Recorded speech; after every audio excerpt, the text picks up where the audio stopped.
Welcome to NS painting works. నేను మీ నరేష్. ఈరోజు మా పని ఏంటంటే, లాస్ట్ టైం బంజారా హిల్స్ ఒక కాఫీ షాప్ అన్నాం కదా, అది ఫైనల్ అవుట్పుట్కి వచ్చింది. మొత్తం రెడీ చేసాం. సో అంత పని అయిపోయింది కాబట్టి ఈ టేబుల్స్ ఏవైతే ఉన్నాయి, ఈ టేబుల్స్కి ఒక ఫినిషింగ్ కోట్ ప్లాన్ చేసాం. యాక్చువల్లీ మ్యాట్ ఫినిష్ అనుకున్నాం, పాలిష్ చేసి వదిలేయాలని. కానీ అంతా రెడీ అయిన తర్వాత దీన్ని కొంచెం గ్లోసీ టచ్ ఇస్తే బాగుంటుందని మా సార్ వాళ్ళు చెప్పారు. సో ఆ గ్లోసీ టచ్ కోసం మేము టచ్ వుడ్ ప్లాన్ చేసుకున్నాం. అది 2 కోట్లే.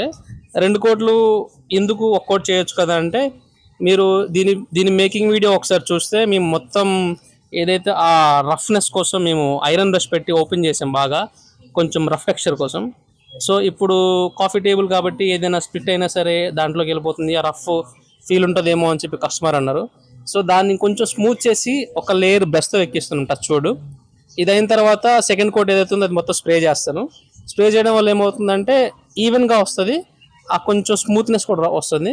ఇన్ కేస్ ఫుడ్ కానీ కాఫీ కానీ ఏది పడినా సరే ఈజీగా క్లీన్ చేసుకోవడానికి, వైప్ చేసుకోవడానికి బాగుండాలి కదా, అది ప్లాన్. ఇది తయారు చేసిన తర్వాత బాగా టైం ఇచ్చాము మేము డ్రై అవ్వడానికి.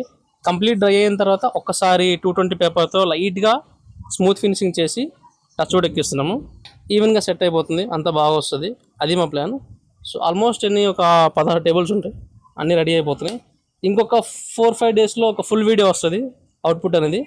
చూడండి, చూసి ఎప్పటిలాగే మీకు ఏమైనా డౌట్స్ ఉంటే ఇన్స్టాగ్రామ్లో మెసేజ్ చేయండి, ఫాలో చేయండి, యూట్యూబ్లో కామెంట్ చేయండి, సబ్స్క్రైబ్ చేయండి, సపోర్ట్ చేయండి. అంతవరకు బాయ్ బాయ్, మళ్ళీ కలుద్దాం.